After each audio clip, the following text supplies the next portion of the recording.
السلام عليكم ورحمة الله وبركاته. مرحبا بكم من جديد على قناة شهوتي أنا ولذاتي. كنتمنى هذا الفيديو يلقاكم وانتم بألف خير وفي صحة جيدة. اقتراح اليوم غادي نشارك معكم كيك يومي جد اقتصادي بالشوكولات، سريع التحضير بمكونات بسيطة. كنتمنى تجربوها وتنال الاعجاب ديالكم، وإلا جربتوها خليو لي الرأي ديالكم في التعاليق كيف جاتكم، وما تنسوش تشتركوا في القناة باش توصلوا بجديد الوصفات، وما تنسوش تدعمونا باللايكات ديالكم، وبقاو معايا باش تشوفوا الفيديو حتى الاخير باش تعرفوا على المقادير.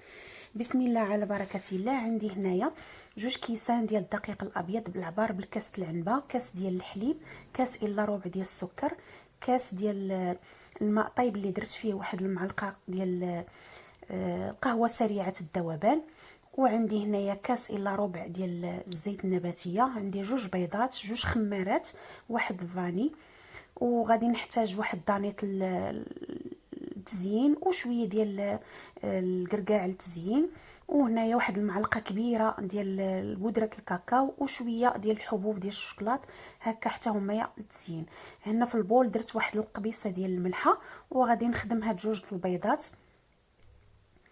ممكن ديروا غير بيضه واحده الا كانت بالحجم كبير، انا البيض عندي الحجم ديالو شويه صغير درت 2. غادي نخدم هاد 2 ديال البيضات مع كاس الا ربع ديال السكر سنيده مع نصف كاس ديال الزيت. هانتوما كيف ما كتشوفوا القياس. غادي نخدمهم مزيان بالخلاط اليدوي، ممكن انكم تخدموها في الخلاط الكهربائي. تنخدموا هاد المكونات مزيان حتى كنحصلوا على واحد الخليط اللي تيكون اللون ديالو ابيض. ضفت هنايا هاد الفاني، الوزن ديالها 7 غرام. صافي غادي نخدم مزيان هاد المكونات. كيك يومي اقتصادي يجي هكايا لشرب الشاي ولا القهوه. ضفت هنايا الكاس ديال الحليب وغنستمر هكا في الخلط.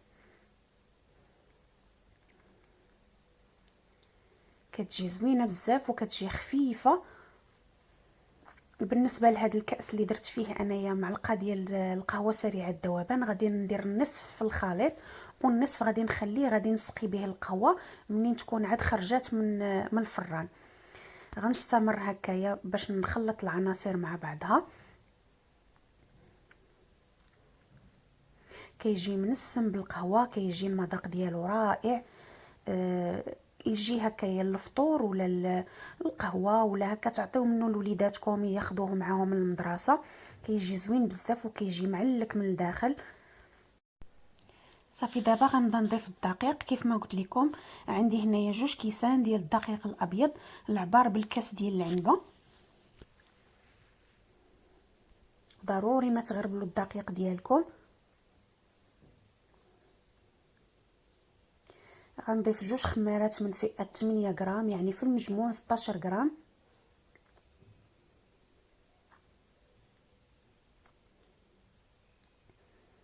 حتى هما غادي نغربلهم.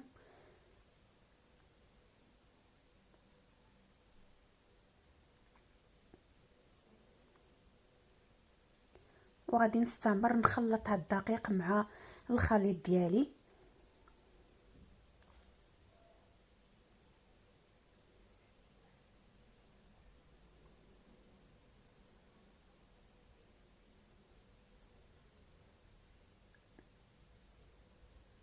كنتمنى انكم تدعمونا باللايكات ديالكم، وإلا كنتوا اول مره كتشوفوا القناه مرحبا بكم والف مرحبا.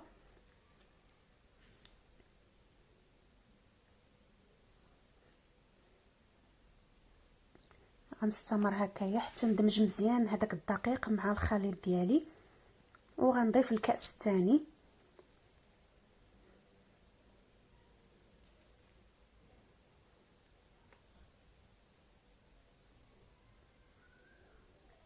بالنسبه للفرن انا تنخليه بارد حتى كنكمل الكيك ديالي. عاد باش كنشعل عليه دائما العافيه كتكون غير من التحت حتى كيطيب الكيك، وكنشم الريحه ديالو عاد باش كنشعل عليه الفوق واحد 5 دقائق اولا 6 دقائق باش كيتحمر. وكل سيده كتعرف الفرن ديالها وكتعرف كيفاش كطيب فيه.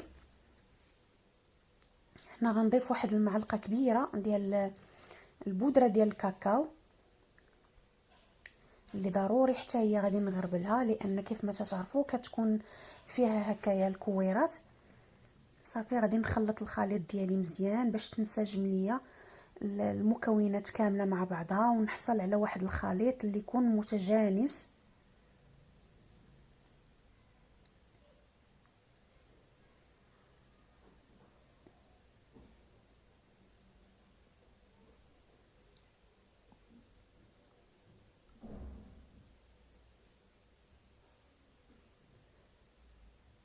صدقوني هذا الكيك كيجي اكثر من رائع، كيجي زوين بزاف بزاف.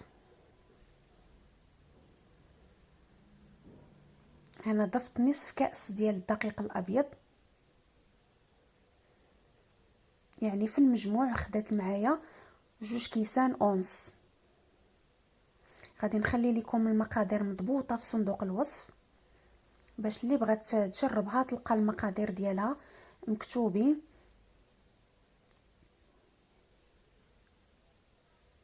بالنسبه للقياس ديال المول، انا غندير المول القياس ديالو 30 سنتيم، وانتم غادي ديروا المول اللي بغيتو ولا اللي متوفر عندكم.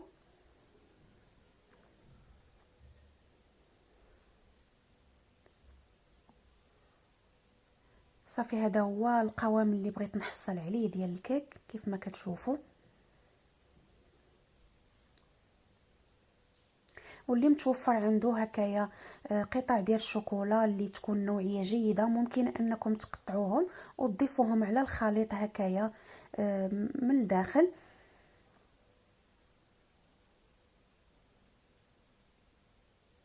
هذا هو القياس ديال المول اللي عندي، فيه 30 سنتيم.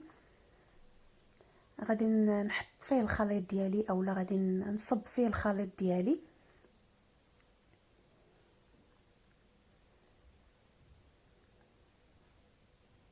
ضروري ما ترفعوا يديكم هكا الفوق، هاد المرحله ضروريه باش كيجي معكم الكيك يكون ناجح.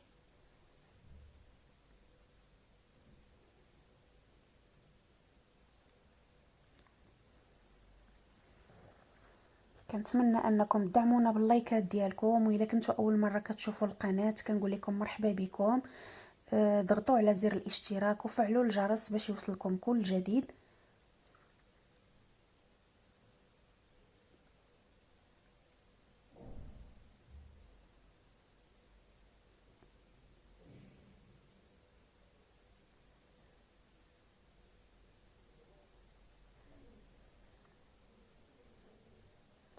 صافي غندخلها الفران دابا. مده الطهي ديالها كتاخذ ما بين 35 و 30 دقيقه كتكون جاهزه، وكل سيده على حساب الفرن ديالها. المهم العافيه كتكون شويه مهيله. بالنسبه هنا للتزيين ممكن تزينوها باش ما بغيتو. انا خديت هنايا واحد شويه ديال الكركاع اللي غادي هكا نقطعو غير بايديا ونحطو هكايا فوق الخليط ديالي.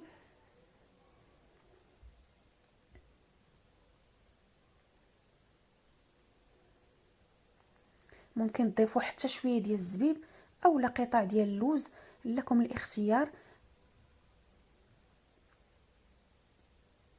دائما التزيين كيكون على حسب المتوفر عندكم.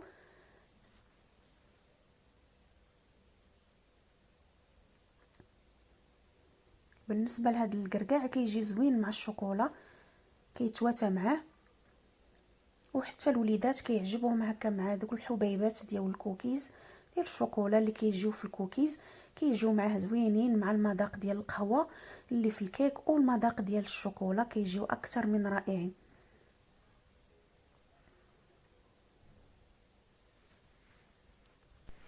غناخذ واحد الكميه ديال هاد الشوكولا هذه كيف ما كتشوفوا اللي خاصه بالكوكيز، وغنوزعها هكايا. كيف ما قلت لكم ممكن تضيفوا شويه ديال التمر شويه ديال الزبيب اللي عندكم ديروه.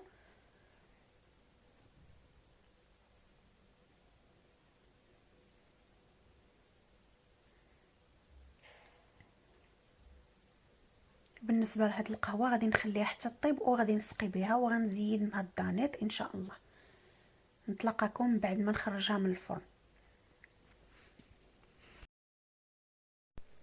من بعد ما خرجت من الفرن كان هذا هو الشكل ديالها. خديت هنا واحد الكيردون او العود ديال الشواء اللي غادي نتقبه هكا مزيان، وغادي نسقيها بهذاك النصف كاس اللي بقى عندي ديال القهوه. بالنسبه للكيك سخون والقهوه راها بارده، غنستمر هكا حتى نسقيها كامله، ما نخليو حتى شي بلاصه هكايا ما نسقيوهاش.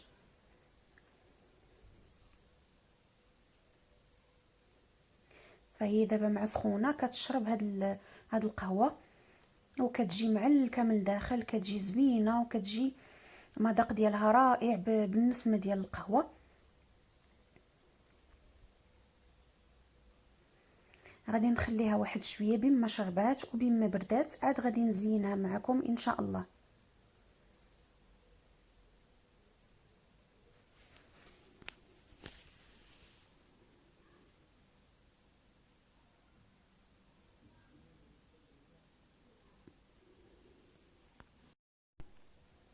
هنايا خليتها حتى شربات واحد شويه كيف ما كتشوفوا، وغادي نحيدها ان شاء الله من المول ديالها.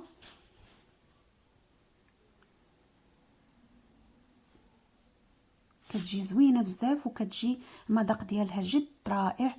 جربوها وان شاء الله غادي تعجبكم وتولي معتمده عندكم، وهكا تبقاو تحضروها لوليداتكم سواء للفطور او للكوتي او في المناسبات ولا في الاعياد. كتجي اكثر من رائعه وسهله التحضير. صافي من بعد ما حيدتها من المول غادي ندير ليها التزيين اللي هو بسيط اللي تيعجب الوليدات. غادي ندير غير هاد الدانيت، وانتم كيف قلت لكم تزينوا باش ما بغيتو. ممكن انكم دابا تزينوها غير بالقليل من العسل، او لا ديروا حتى نتوما هكايا دانيت ديال الشوكولا،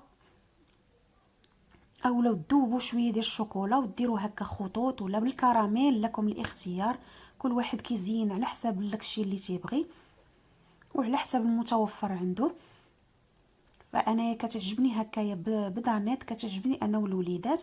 داكشي علاش درت ليها هاد التزيين اللي هو بسيط.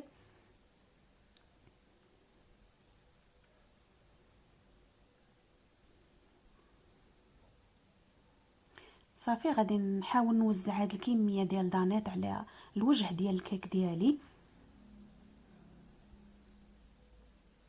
كيف ما شفتوا بالنسبه لهذاك القطع اللي درت ديال الكركاع وديال الشوكولات راه ما تيهبطوش، كيبقاو كيبقاو في الواجهه ديال الكيك، كيبقاو مزينينها، كيبقاو باينين، وكيجيو هكا في العضه تيجيو زوينين.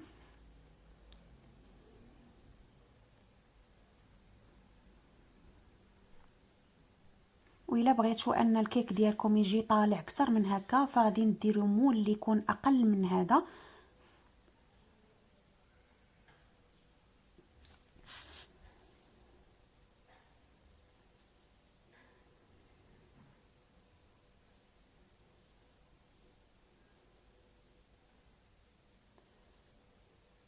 صافي منين دهنتها مزيان كامله، دابا غادي نزينها بشويه ديال الحبيبات ديال الشوكولا.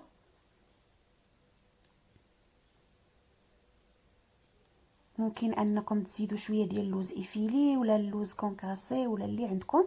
انايا دائما تندير تزيين داكشي اللي متوفر عندي في البيت. وبما انني درت ليها القهوه، المذاق ديال القهوه، ودرت فيها الشوكولا حبيبات ديال لي بيبيت شوكولا، قلت انني غادي نكمل التزيين ديالي بالشوكولا باش تجي مركزه هكايا بالشوكولا، يعني تزيين 100% بالشوكولات. صافي هذا هو الشكل النهائي ديالها.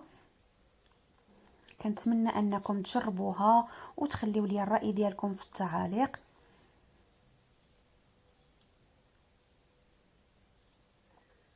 كنقربها لكم باش تشوفوا الشكل ديالها كيفاش جات اكثر من رائعه وفعلا تستحق التجربه.